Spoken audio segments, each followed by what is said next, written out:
만약에 호남대첩의 결과가 굳어진다. 뭐 조심스럽게 말씀을 드립니다. 만약에 민주당 후보가 문재인 전 대표가 된다면 자, 안철수 후보가 이제 여론조사상 앞서 있으니까 단일화 얘기, 이른바 비문연대 얘기가 나오는데 그 중에 하나입니다. 그래서 이런 여론조사가 있습니다. 한번 보시겠습니다. 네, 지금 여론조사를 보시면요. 자, 후보가 단일화될 경우 안철수 후보로 단일화될 가능성이 있고 이 경우에 양자 대결을 해보면 지금 문재인 전 대표와 안철수 전 대표 간의 이 격차가 거의 안 나고 굉장히 비등비등한 격차가 나올 수도 있다. 이런 여론조사가 나왔어요. 그렇습니다. 지금 뭐 그래픽에도 보듯이 네. 한 자리 숫자로 지금 줄어들게 되는 것입니다. 한마디로 양자 대결을 했을 때 이른바 안스트라다무스가 이번 대선은 문 안의 대결이다라고 얘기했는데 양자 대결을 했을 경우에는 지금 한 6%, 그러니까 그 후보가 48%, 안철수 후보가 42%에서 지금 한 6% 정도 차이밖에 안 나는데 플러스 마이너스 이게 표본오 차이 해본다고 하면 아주 접전이 될 가능성이 있다라고 하는 것이죠. 문제는 이와 같은 구도를 만들어낼 수 있느냐. 네. 현재 안철수 후보 같은 경우에는 뭐라고 합니까? 자강론. 우리끼리 끝까지 간다 얘기를 하고 있는데 이것은 아마 그 당내 경선 차원에서 얘기를 하는 것인데 이 정도의 어떤 여론조사가 나온다라고 한다고 하면은 오히려 국민의당, 특히 이제 국민의당의 대표라고 할 수 있는 그 박지원 대표가 뒤에서 이른바 최근에 하는 3단계 후보 단일화론 이미 얘기를 하고 있는데 조금 이따 저희도 얘기를 할 거예요. 그런 얘기를 해서 할 가능성이 있고 실제로 이와 같은 나름대로의 결과가 있을 가능성이 또 상당히 높은 시나리오로 나오는 것 같습니다. 허 소장께서는 저 시나리오 어떻게 보십니까? 예, 뭐 현실성이 거의 없는 시나리오다. 그렇게 봅니다. 예. 네. 지금 이제 뭐 안철수 의원이 예측한 대로 잘 가고 있지 않느냐 이렇게 보지만은 저렇게 되면은 이제 보수당 두 개가 선거를 포기하는 거 아닙니까? 그리고 안철수에게 모든 걸 헌납하는 방식이 되는데 예. 물론 안철수 의원 입장에서는 저거 외에는 어떠한 단이라도 가상하고 있지 않을 것입니다.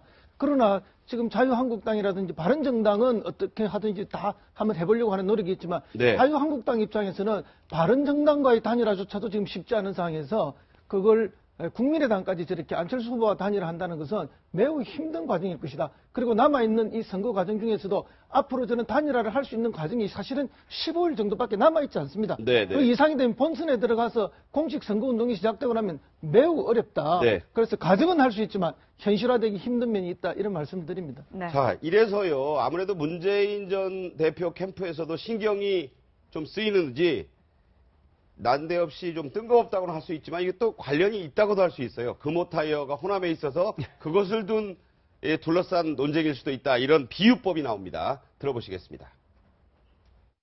문재인 후보는 예. 확실히 정권 교체를 하도록 힘을 모아주신 것이고 예. 안철수 후보나 국민의당은 예. 격려를 통해 협력해서 다른 이 역전의 가능성이나 반전의 가능성을 차단시켜라. 이렇게 저는 일종의 보조 타이어로 지지해 준 게 아닌가. 보조 타이어, 스페어 타이어 정도로 지금 안철수 전 대표를 호남인들이 살짝 밀어준 거다. 저는 야. 그렇게 생각합니다.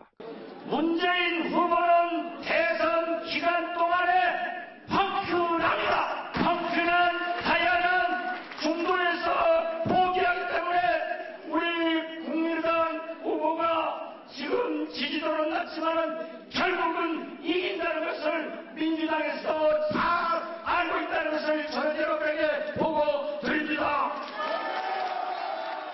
보조 타이어, 펑크난 타이어 논란에 오늘 아침에 안동에서 안철수 대표 일정이 있었거든요. 기자들이 보조 타이어 발언에 대해서 어떻게 생각하냐라고 물었더니 본인들이 폐 타이어라고 자백하는 거 아니겠냐라고 맞받았습니다. 어떻게 보세요? 서영호 소장님. 본격적인 야권의 주도권을 놓고 갈등과 경쟁이 시작된 것 같다는 생각이 들고요. 지금 그래서 결국 제가 볼 때는 국민의당도 만만치 않다는 걸 보여주는 건데 네. 국민의당이 저렇게 보조 타이어니 폐 타이어니 얘기하려면 호남에서 경선 참여율이 한 10만 가까이 되는데 영남에서는 10,000명에 불과 10분의 1로 줄어들었거든요. 그렇죠. 예. 득표율이야 영남 출신인 안철수 의원에게 74% 이상을 몰아주었지만 이 숫자 열기. 10분의 1이 줄어든 걸 보면 국민의당이 전국적 정당이 되기 위해서는 나머지 지역, 특히 수도권에서 많은 선거인에 참여하기 위한 각고의 노력을 해야지 폐타이어가 되든 무슨 진짜 보조 타이어가 되든 그 결정이 날 것 같다는 생각이 들고 네. 다만 제가 볼 때 국민의당의 역전의 기회는 3당의 단위로 아까 말한 중도와 보수연합이 자유한국당, 바른당, 바른정당, 국민의당이 합칠 경우에 42대 48로 나오는 이 1대1 구도를 만드는 것이 가장 관건이 될 텐데 네네. 저는 이건 가능하다고 봐요. 왜냐하면 가치연대가 아니라 DJP 연대라던가 DJ와 김종필 전 총리의 연대라든가 노무현 대통령이 정몽준과 연대가 바로 같이 해야 하는 게 아니라 여당의 집권을 막자고 하는 그런 반대를 위한 연대였기 때문에 네네. 문재인 집권을 막기 위한 3당 연대는 가능한데 3당 연대가 되었을 경우에 1대1 구도를 만들 수 있지만 호남 민심이 정권 교체를 선택해서 이 3당에 지지하지 않고 문재인이라든가 더불어민주당 후보를 지지할 경우에 오히려 국민의당은 양날의 검이 될 수 있다는 것 또한 심사숙고해야 될 대목이 아닌가 생각이 듭니다. 그 내용이 이제 정치권에서는 이른바 반문연대. 그런데 저희는 반문연대라는 표현을 지금부터 쓰지 않고요. 비문연대. 그러니까 문재인 후보가 아닌 세력들이 뭉친다는 뜻에서 비문연대라는 말을 사용하겠습니다. 박지원 대표가 3단계로 이걸 해볼 수 있지 않느냐. 이런 얘기를 했는데 그 얘기를 좀 할게요. 네, 그렇습니다. 1단계가 각 당 후보들을 선출하고 네. 2단계가 각 당 후보 진영이 연대를 해서 3단계 대선 이후에 여소야대를 극복하기 위한 연정을 한다. 이런 아니더라고요. 그러니까 저기 보면 1단계에 지금 바른정당의 유승민 의원이 있으니까 어제 선출이 됐죠. 안철수 여기서 중요한 것은 항상 상수로 국민의당의 안철수 전 대표를 놓고 지금 얘기하는 그런 거잖아요. 그런 거죠. 그런 건데 보면 그렇습니다. 박지원 대표 같은 경우는 20년 전인 97년에 네네. 당시 김대중 총재가 자민련회 JP 총재랑 DJP 후보 단일화하는 그 과정을 가장 가까운 바로 지금 거리에서 지켜봐왔던 사람이에요. 그러니까 지금 박지원 대표 이야기는 저것이 물론 굉장히 어려운 이야기지만 좀 논의들이 많지 않습니까? 지금 보면 예를 들어 김종인 전 대표 이야기도 나오는데 이 부분에 대해서 박지원 지금 대표가 정리를 해준 거예요. 이게 바로 로드맵이다. 네네. 로드맵이다. 자, 어제 보면 바른정당 31일 보면 한국당 자유한국당이죠. 그다음에 네. 4월 4일 되면 우리 국민의당 네. 후보가 선출 우선 되고 앞서 우리 서영은 소장 말씀하셨던 바와 같이 네. 우리는 정체성 우선 지킨다. 그다음에 2단계로 가서 그러나 우리가 필요에 의한다면은 그 연정 연대 연합을 갖다가 과거 DJP식으로 엮을 수 있다. 네. 그리고 3단계 집권한 다음에는 그야말로 협치의 틀 속에서 가는 것이다. 나름대로 보면 그동안 굉장히 말로만 난무했던 이런 부분들을 갖다가 정확한 로드맵으로 설정해 준 게 어제 박지원 대표의 3단계론입니다. 자, 박지원 대표 또 이런 얘기도 했습니다. 이제 미국의 인종들이 다양한 것을 말할 때 샐러드 볼, 여기 볼이 공이 아니고요.